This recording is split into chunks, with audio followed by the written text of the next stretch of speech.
I drove 6 hours to hand my dad courtside tickets to the Lakers finals for his birthday. At dinner he toasted, "To my lucky son, still a disappointment, but rich now." My mom whispered, "Luxury gifts don't make up for being a loser." I stood up, took back the tickets, and left. This morning, he called me 67 times. Then his boss called too. The steakhouse was quiet except for the soft clink of silverware and the low hum of jazz humming through the speakers. I had driven 6 hours straight, no stops, no music, just the road and a single hope sitting heavy in my chest. Maybe, just maybe, this year, my father would finally look at me with something other than disappointment. I had the tickets tucked into my inner jacket pocket, 2 glossy, gold-edged courtside passes to the Lakers finals. Not nosebleed seats. Not behind the bench. Courtside. I knew he'd wanted this his whole life. I'd heard the stories every year. If I ever made it big, I'd be there. Front row, Jack Nicholson style. Well, guess what? I finally made it. And this was my way of saying, I'm here. I did it. See me. He sat across the table, big hands wrapped around a glass of scotch, his eyes scanning the menu like nothing around him mattered. My mother sat beside him, posture stiff and graceful, face unreadable as always. I cleared my throat, heart thudding like it did before every school report I ever gave, and slid the envelope across the crisp white tablecloth like I was offering my soul. "Happy birthday, Dad," I said, managing a smile. He didn't smile back. He just raised an eyebrow. "What's this?" he asked. "Just open it," I replied. He opened the envelope, pulled out the tickets, and stared at them. For a second, just one fleeting second, his eyes lit up. There it was. The look I'd been chasing since I was 10. But it didn't last. That flicker of pride died as quickly as it came. Then he laughed. Not the soft kind. The kind that echoed too loud and made people from other tables turn their heads. He held up the tickets like he was showing off a gag gift. "Look at this, honey," he called out to my mom, loud enough for strangers to hear. Our boy's finally throwing money around like he's got something to prove. Then he stood up, lifted his scotch glass high into the air like we were all part of his private roast. "To my lucky son," he announced proudly. Still a disappointment, but rich now. Laughter echoed around us. Strangers smiled awkwardly. I didn't. I felt my throat tighten. My skin burned. I looked at my mother, hoping, begging, for her to say something. Anything. Instead, she leaned in, smile painted perfectly on her face, and whispered coldly, "Luxury gifts don't make up for being a loser." And that was it. Something broke in me. Quietly. Not loud or dramatic. Just a clean internal snap, like a branch that had bent too long finally giving up. I stood up slowly. My dad still had the envelope in his hand, halfway to taking a sip of scotch. I reached across the table and plucked it from his fingers. He blinked. "I'll take those back," I said flatly. "What?" "Wait, what are you? I thought maybe this time would be different." I looked at both of them. But I guess I'm the only one who ever changed. My mom rolled her eyes. My dad looked like he wanted to say something clever. But I wasn't sticking around for the encore. I turned, walked out of that steakhouse, and didn't look back. Outside, the night air was heavy and still. I climbed into my car, closed the door, and just sat there. The envelope lay on the passenger seat like a silent witness. For a long while, I didn't start the engine. I just stared straight ahead, through the windshield, watching them finish their dinner without me. Like I'd never even been there. Then I turned the key and drove off. Into the dark. Into the quiet. Into freedom. The next morning, I woke up to 67 missed calls. All from my dad. And one more, unknown number. I let it go to voicemail. When I played it back, my stomach sank. "Hello, this is Richard Gibbons. I'm your father's employer. I was told you had a pair of tickets to the Lakers finals. I'd like to speak with you. Please call me back." That's when I knew this wasn't just a birthday surprise. My dad had plans. And I had just ruined them. I didn't call him back. Not immediately. Not after the 67 missed calls. Not after the voicemail from his boss. I just sat at my kitchen table, coffee going cold in my hands, listening to the silence. It was the kind of silence that comes after a storm, still, but buzzing with unresolved tension. My phone buzzed again. Another voicemail. This time, his voice wasn't smug or mocking. It was panicked. "Son, please, just call me back, okay? I think we need to talk." For a moment, I almost felt bad. Almost. But then I remembered his toast, his voice echoing in that restaurant, calling me a disappointment with a smile. I'd worked for everything I had. No handouts, no inheritance, no co-signed loans. Just me, grinding through late nights, ramen dinners, and failed startups until one hit. I wasn't lucky. I was relentless. And still, after all these years, I was the disappointment. No matter how high I climbed, I was still the kid who dropped out of college to chase a silly app idea. And now, suddenly, he cared? Suddenly, I was worth 67 phone calls? I went for a walk to clear my head. The streets of Pasadena were calm, lined with spring flowers and well-trimmed hedges. I walked past families laughing on porches, dads tossing baseballs with their sons, and felt the dull ache of everything I never got from mine. When I got back, there was a new voicemail, this time from his boss, Richard Gibbons. A polished voice, smooth and confident, the kind that sounded like it belonged to a man with a private jet and a vineyard. "Hi, this is Richard again. Your father mentioned you might have a pair of very rare tickets to the Lakers finals. I have some high-value guests in town and I'm in desperate need of those seats. If you're open to a discussion, I'm willing to make it worth your while. Call me back." I blinked. My jaw clenched. So that was it. That was the reason for the sudden urgency. Not because of guilt. Not because my father wanted to mend things. No, he wanted those tickets, for his boss. He was using me. Again.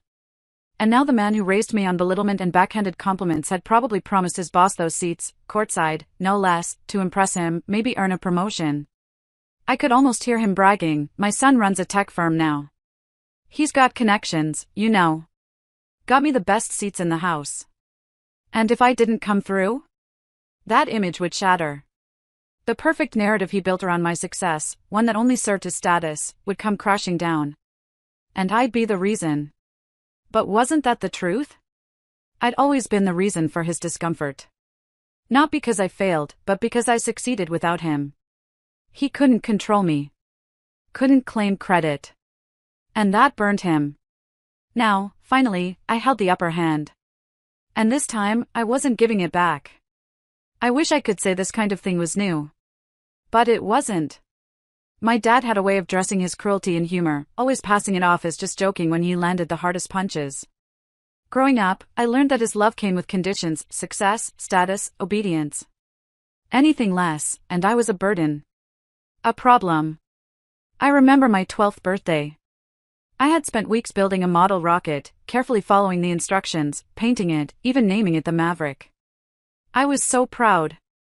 I ran up to him that morning, rocket in hand, beaming.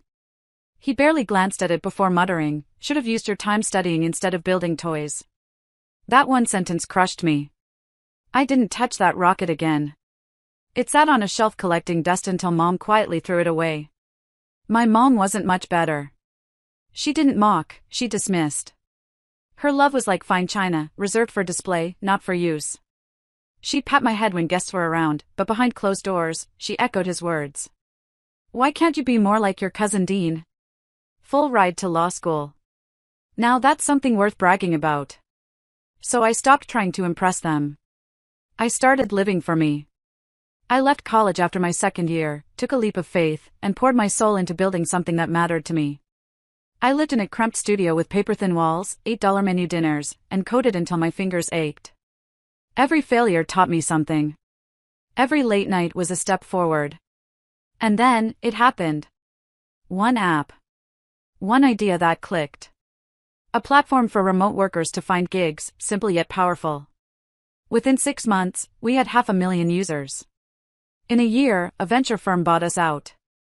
I paid off my debts, bought a house, and took a moment to breathe. But I never told them the full story. When I sent pictures of my new place, Dad's response was, "Well, money can't buy class." When I sent Mom a scarf from Italy, she replied, "It's too flashy, honey." They found ways to dim every light I lit.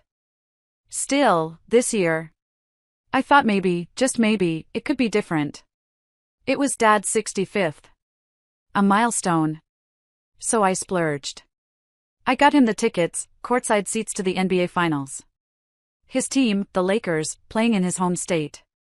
It wasn't just a gift. It was a gesture. A chance to connect. Maybe even heal.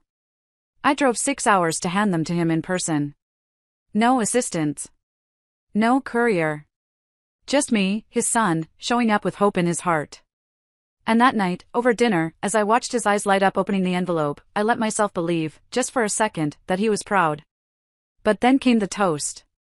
And my mother's whisper. And just like that, the illusion shattered. I stared at the wall for hours that night. Sleep never came. Their words kept replaying in my head like a cruel broken record. Still a disappointment. Luxury gifts don't make up for being a loser. It wasn't just the insult, it was the certainty in their voices. As if they believed it, truly and deeply, and expected me to believe it too. But something was different this time. I didn't feel broken. I felt calm. Like a storm had passed and left me standing stronger on the other side. I had given them everything they could never give me, patience, forgiveness, a clean slate. And now they would learn what it meant to lose access to me. That morning, I called Richard Gibbons. Calmly. Professionally. Hi Richard, this is Ben. I got your message. Oh, thank God, he laughed. Your father told me you had a pair of tickets to the Lakers finals. I've got a couple of Fortune 100 guests flying in this week. You'd be doing me a huge favor, name your price. I paused for a beat, letting the silence weigh on him. I actually do have the tickets. But I won't be giving them to my father. There was silence on his end. Oh. I see. I'd be happy to transfer them directly to you, though. Consider it a gift, from one businessman to another. You've got good taste in clients.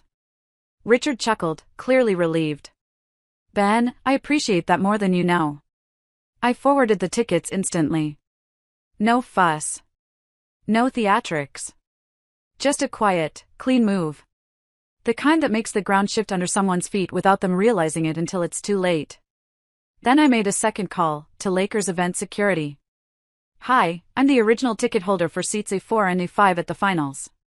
I'd like to put a flag on them, only the names on the list are allowed in. No substitutions. They confirmed. Done. Then came the final piece of the plan. I posted a photo on LinkedIn, me and Richard Gibbons shaking hands in front of a downtown conference venue, captioned, "Great meeting today with one of the sharpest minds in media. Grateful for the opportunity to build new bridges. #NBA Finals #leadership. That post got hundreds of likes. A few news people picked it up. But more importantly, my father saw it. How do I know? Because 5 minutes later, my phone lit up. Dad, what did you do? Me, handled things. Dad, you're messing with my job, Ben. Me, no. I just stopped letting you take credit for my success. The typing bubbles blinked on and off, like he didn't know what to say. For once, he had no script. No quick comeback. Just silence. And for the first time in my life, I felt taller. Not because I had more money, not because of some power play, but because I had chosen myself. My peace. My worth. They taught me what cruelty disguised as love looks like. Now it was time they learned what boundaries built on self-respect felt like. The day of the game had arrived, and everything felt electric. The city was alive with energy. Cars honked as people zipped through downtown, dressed in their Lakers gear. The stadium was lit up like a beacon, a golden and purple glow surrounding the entrance. Inside, the courtside seats, once reserved for my father, were now occupied by Richard Gibbons, my father's business associate, and 2 of his high-profile guests. They were smiling, laughing, drinks in hand, enjoying the luxury of the moment. Meanwhile, I was in a private suite high above the court. I had come to enjoy the game, but my focus wasn't on the action below. No, I couldn't take my eyes off of the scene that was unfolding. The seats that were once meant for my father, my gift to him, had been snatched away. But the truth was, I wasn't angry anymore. I wasn't upset. I was simply watching the karma unfold, and with each passing second, I could feel a deep sense of satisfaction growing in me. The post was met with an outpouring of support. My phone buzzed with notifications, and messages flooded in. Some were from old friends, others from strangers who had found inspiration in my journey. One message stood out. It was from a woman who told me that her son hadn't spoken to her in years because of her mistakes as a mother. She said my story gave her hope that someday they might reconnect. I didn't know what to say. But something about it struck me, because it reminded me of the moment I had with my own father. I thought about how my life had been a mirror of so many others, people trying to prove their worth to someone who would never be satisfied, someone who would always find a reason to tear you down. But in letting go of the need to please them, I had finally found peace. I didn't return my father's calls. I didn't answer his voicemails. I let the silence speak louder than any word could. The final call I did receive, the one I answered, came from Charles Owens, my father's boss. He told me how much he had admired my appearance at the leadership conference and how my story had inspired many people. "We're interested in having you speak at more events, Ben. You've got a way of connecting with people." It felt strange, yet deeply validating. This was the same man who had once overlooked me, dismissed me, and belittled my achievements. But now, he was asking me for my input, my story. I ended the call, feeling a weight lifting. And then, I looked out at the horizon once more, breathing deeply as I watched the city come to life. The power had shifted. Not because I had done something extraordinary, but because I had simply stopped playing by their rules. That night, as I sat alone in my living room, a calm settled over me that I hadn't known in years. I was no longer running to prove myself to anyone. I had finally realized my worth. And somehow, that made all the difference. I didn't need their approval anymore. I had created my own version of success, and it was enough. As I turned off the lights and headed to bed, I thought of my parents. The only thing that remained was the echo of my father's final words, "Please, don't forget us." But I knew, deep down, that forgetting them wasn't the hard part. The hard part had been letting go. And that, finally, felt like freedom.